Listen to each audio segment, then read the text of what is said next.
but also control in society can actually shaken us and wake us up and maybe shake us out of stagnation.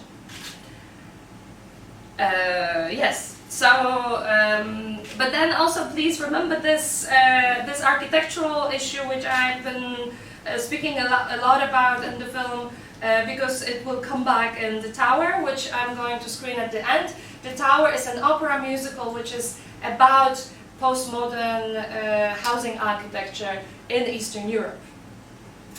Postmodern housing architecture in the political sense, but also in the architectural architectural sense. But before I get there, I would like to tell you about what happened a year later, because I also said that in a way the offense became some sort of anticipation of what's going to happen in Poland, which I wasn't aware of when I was doing it. Because I made this decision of, I told you that the major part of the roles in the offense were played by the Hungarian art community. But then also I made this decision that part of the roles will be played by the Polish art community. So, which suddenly made this link between Hungary and Poland, which appeared to be very clear in the political sense, a few years later when the Polish government started, when the newly elected populist right-wing government started to repeat, almost literally repeat all the Hungarian gestures and all the Hungarian decisions and introduce the Hungarian system. Yes, but before all that happened, I would like to speak about what happened and show you a very, very short part of a film that I did in 2014. 2014 was a moment when, in time when, the moment of the illegal annexation of Crimea by Russia.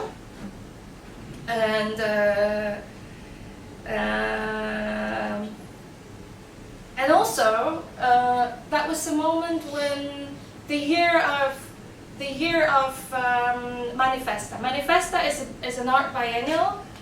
Sorry if it's obvious to you, but I'll say just in case some of you don't know. It's a migrating art biennial, which every 2 years is organized in a different place. 2014 was a moment when it was a year when it was supposed to be organized in St. Petersburg.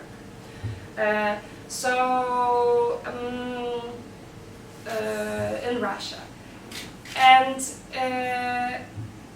because it happened shortly after the annexation of Crimea, and because of the protests, because of the military conflict between Russia and Ukraine, a lot of people in the art world thought that Manifesta in St. Petersburg should be cancelled. And that caused a huge discussion. What shall we do? Is it good to support the Russian art community to come with a huge art event, even though it's regarded to be a political gesture, because it needs political support, it needs local agreements, local grants, and so on.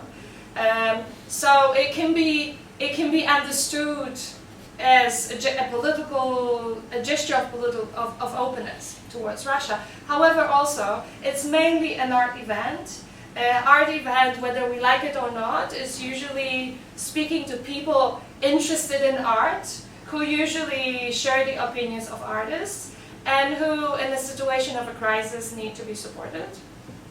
So there was a huge debate whether not Manifesta should be cancelled or moved to another place.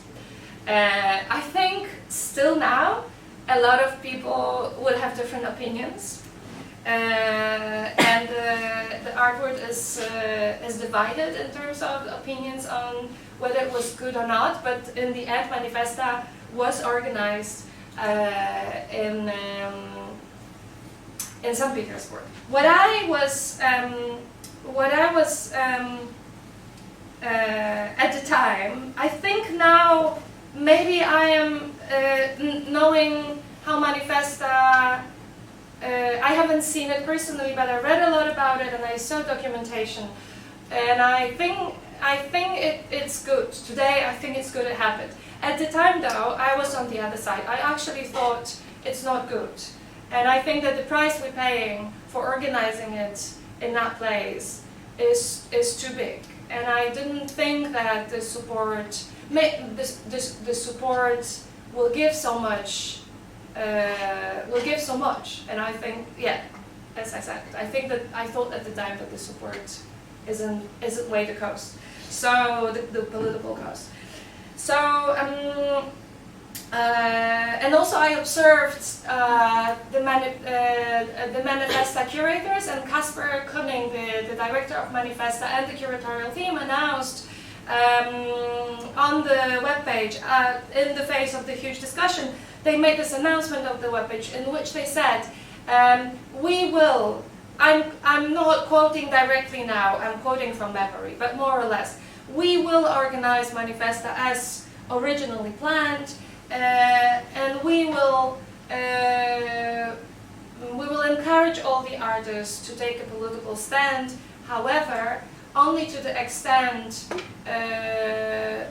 in which the Russian law allows them to. Which I thought is simply censoring the artistic gesture.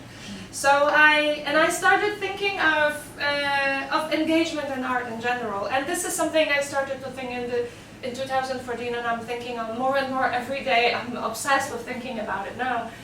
As the situation in my own context is becoming more and more difficult, what is and Professor Leo, I think we even had a little discussion having dinner about it.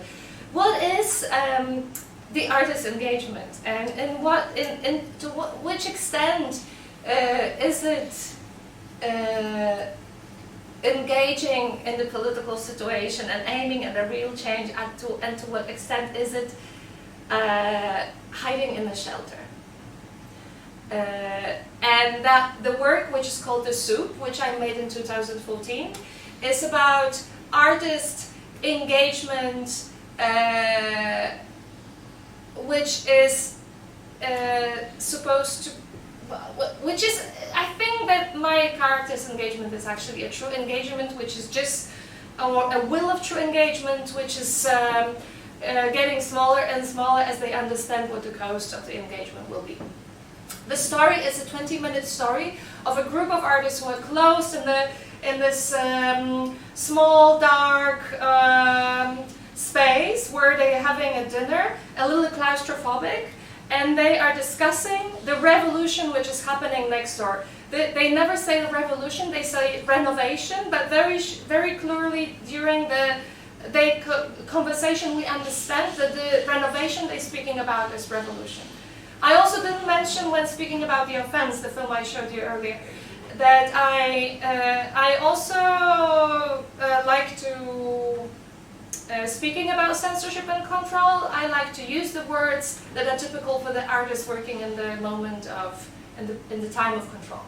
So I tend to speak in a very indirect way, however I try to make it as direct as possible anyway, or as clear as possible. Indirect, but still clear. So my characters, I will show you the very, very beginning of the film in which my characters are planning to engage in the renovation that is happening next door, and they are thinking of maybe making banners and going to a demonstration, we understand. But very clearly they understand that they will disagree about the aesthetics. It will need their money because they need to buy too much paint, and then they are afraid of destroying the fabric, which they may need for something else.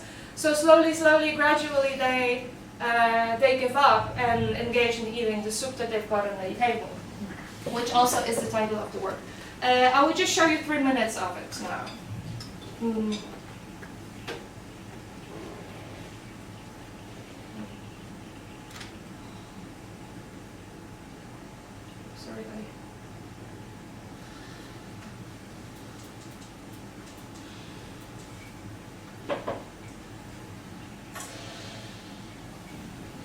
Jeżeli każdy z nas dołożyłby po złotówce, starczyłoby na 3 dodatkowe puszki. Złoty is the Polish currency.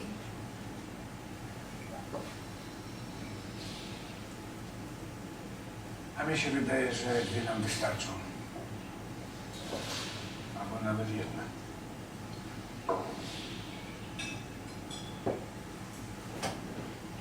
Potrzebne będą jeszcze jakieś kijki, tektura, no i kawałek materiału.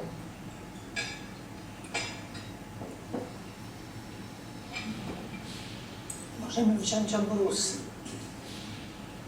Mam kilka zapasowych. Chcesz zmarnować obrusy? Zwariowałaś.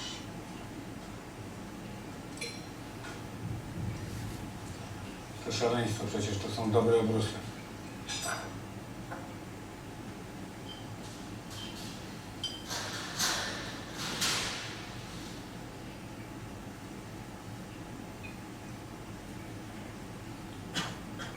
No i musimy zastanowić się nad hasłami.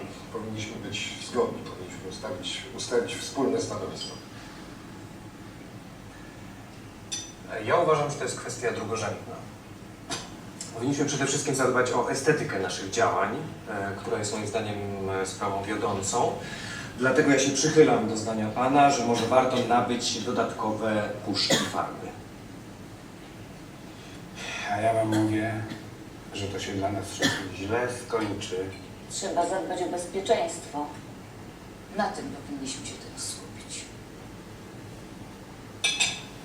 Sprawa jest delikatna i warunki są bardzo nieprzyjemne. Nie powinniśmy sami siebie ograniczać. Musimy zachować wolność twórczą. No oczywiście w zgodzie z prawem. Powinniśmy postarać się o wartościowe działania. To nie może być tania prowokacja.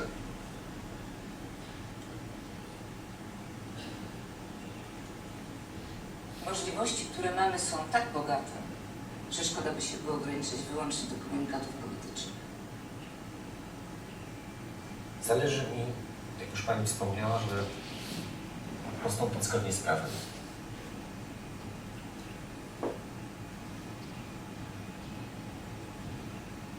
To już lepiej nic nie robić. Tak mi się wydaje. Zastanowimy się nad tym później. A teraz zjedzmy trochę zupy, bo zupełnie występuje. Yes. So also here, the situation in the film later, you may think it's strange that you only see one part of the table, but it's also about a revolution. So it's about a change. So in the middle of the film, we start to see the other perspective, and we see the other side of the table. And then I ignore the characters sitting on the opposite side. But that's understanding this will require seeing the whole film. So I'm going to go on to show you one more work briefly before I introduce the tower. So in 2016, already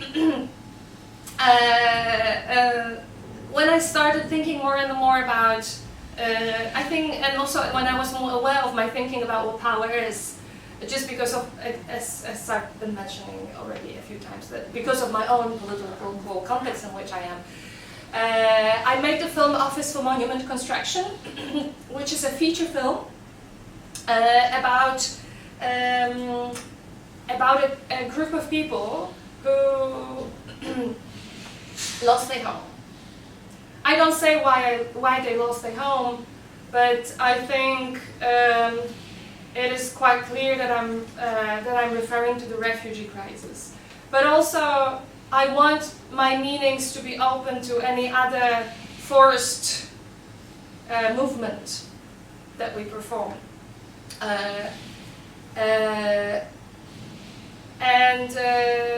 So the story is about a group of people who were forced to look for a new home. They